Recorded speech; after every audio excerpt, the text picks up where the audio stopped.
start with a statement from Coach, and then open it up to questions. Coach, are you ready?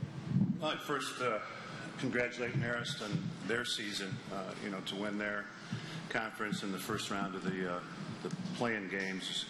I thought they did a great job, and we watched them on film for most of the week. I thought they really put 10 players out there, and they were going to be all we can handle. And I'm happy that these guys understood their matchups, understood who they were, had a lot of respect for them, and you just got those 10 goals in the first half and kept them down.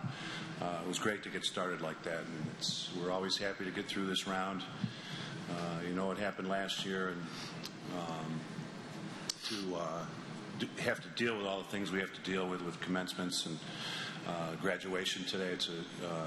It's hard for these guys to juggle all that, and I thought they did a great job with that today. So congrats to Marist, and we're getting ready for the Blue Jays now. Questions for Syracuse? Jordan, after everything you've kind of been through with the injuries and everything, did you ever think you could put up a 5 spot in an NCAA Tournament game? No, it was definitely a rough beginning to the year with the injury, but now that I have the knee brace off, I'm just trying to help out where I can and step in where I can. So, was there anything specific you saw that was working for you today that maybe hasn't been in the past?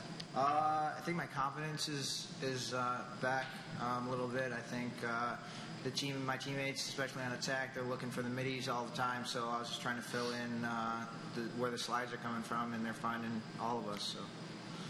Their head coach said Jordan really didn't show up that much on the scouting report. How much do you think that kind of played into him being able to break out today?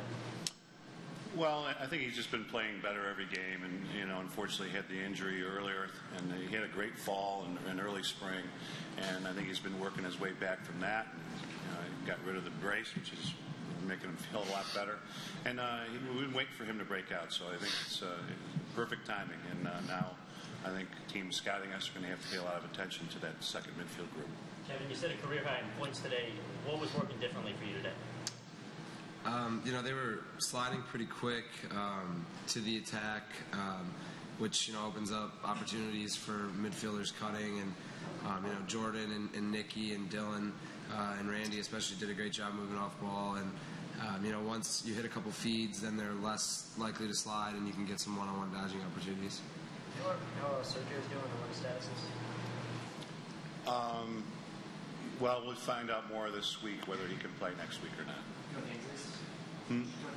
What we call it a kind of extremity. Sergio. Great. You said during the media opportunity that I guess turnovers are one of the things. One of your weaknesses, if there are any. How do you guys feel like you did in that area today, and sort of thing you're working on? I thought we did pretty well this week. We cleared at a very high percentage once again. It was a concern because of how they ride. That's another thing. My hat's off to them. Those guys, they ride hard, and number 29's out there the whole game. I don't know how he can do that. He's terrific. And but the clearing was good, so I'm happy with that. And I think the big number today was ground balls. It was great to see that differential between the ground balls. Not only was it just the face-offs, but you take that difference of 12 in the face-off, we still had almost doubled them in the ground balls. So that usually is a pretty telling stat. Kevin, that late hit early on in the game seemed to kind of fire you up. Went on to get a career-high 9 points. Any correlation there? Yeah, I think a little bit. I just wasn't into the game too much yet. I'm not sure really what it was, but fortunately Jordan and Randy early were keeping us in it, and gave us the lead. And that hit sometimes wakes you up a little bit and gets the blood flowing, and I think it just kick-started my game. Jay, they went on a run kind of second to third quarter, and you kind of got back in it, pulled it in 5. What did you guys have to do adjustment-wise to keep them off? Well, we put a lot of emphasis on off-ball defense and communication during the week because that's one of the areas we need improvement of. So, they started to do things that, we had to adjust to, but I thought, starting with Bob, getting the communication going, I thought we really made some strides today. And, we'll watch film and we'll get better at that as we go, but I thought that was the big thing that we made adjustments to. Were you guys caught off guard at all because Ben got so many possessions in a row and maybe you guys were a little not in the game as much?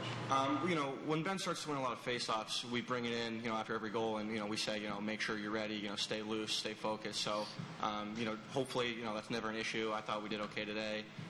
We've been used to Ben doing so well at face-offs. That's something we've just gotten used to so far. You guys won the 10-goal run. I think you went 8 straight or something. Just kind of what he did for you guys early on?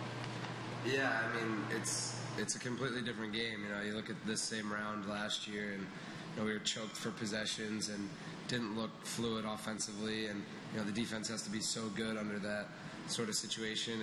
And with Ben, when he gets going, he's such a good athlete and he's such good timing that once he gets on a roll, it's hard to stop him. And for us, we just need to make sure that we put the ball in the net and take advantage of the opportunities that he gives us. Coach, after Kevin received his techno, it looked like you kind of snapped at him a little bit walking off the field. What was your message to him? Just in in these playoff games, we want to take advantage of everything we can. First of all, we've had the man up, and what happens if you get the second penalty? The possession goes to the other team. So I wanted him to stay away from that last penalty. Jordan, as a younger player on the offense, can you just kind of talk about what you've seen pent up all season between the chemistry you've seen from the veterans on the attack in terms of Kevin, Dylan, and Randy, and just kind of that coming to fruition today? Yeah, I mean, watching them all season, it starts in practice. I mean, we watch these guys. Sometimes they don't even need 6 guys on offense. They only need 3 against their 6. Sometimes, I mean, they find each other, and they all know where each other's going to be. So I think it actually helps the midfield a lot when that happens because the defense focuses so much on them and playing them off ball that we can get open a lot easier. So I definitely think it helps our game, too.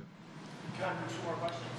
Kevin, just to follow up on that question a couple ago, when Ben got knocked down by their face-off guy, what did you kind of see on the play, and what particularly what did you do? Yeah, I mean, I just saw a late hit on Ben, and obviously, I overreacted a little bit too much. I should have just went in there and made sure Ben was all right and just pushed him away instead of going after the other guy a little bit. Coach had every right to be angry with me. It was a stupid play, and in a close game, it could cost us. And that's a mistake that I won't make again. Was it more of just a singular incident with that, or was it kind of the chippiness of the whole game? You got hit a couple times. They were riding Ben pretty hard. Was it kind of a culmination? Yeah, I mean, it was a chippy game, and Ben's our moneymaker, so you don't want to see him get cheap shotted. So I think it just sort of set me off a little bit, but I got to keep my head more than that. Hey Jordan, what would you say is maybe the biggest difference playing without the brace? My overall movement, I mean, I think I was a little restricted with the brace. It was hard to move laterally. And now that the brace is off, it makes me more comfortable dodging. And I just feel a lot faster and more free. So. I know you said earlier you're just trying to help the team at this stage of the year. Personally, do you kind of hope this tournament can be a stepping stone for you in the next year, too? Yeah, I definitely think if I finish this season out like it started in the playoffs now, and just keep helping, it'll definitely put me in a good position for next year. Personally, I think it'll definitely help my confidence even more and put me in the right spot for next year. Last question. Coach, I guess you guys probably prepared for this game, but Johns Hopkins had a pretty impressive win over Virginia and Charlottesville. What do you expect to see out of them next week, second time you're seeing them this year? Well, they're really a great shooting team, and they were ranked pretty high to start the season off, and they had a situation earlier in their year which kind of threw them off, I think, and now it looks like they've hit their stride, and they're playing pretty well at both ends of the field. So we've got to be prepared. It's never easy to try to beat somebody twice in 1 year. So we know they're going to be fired up. It's the game's in their backyard. It's down in Annapolis. It's only a few miles away from where they live. So we've got to go down and play well, take care of business, and I got to get in these guys' heads. It's a different team we're playing this time around. All right, guys. Thank you very much.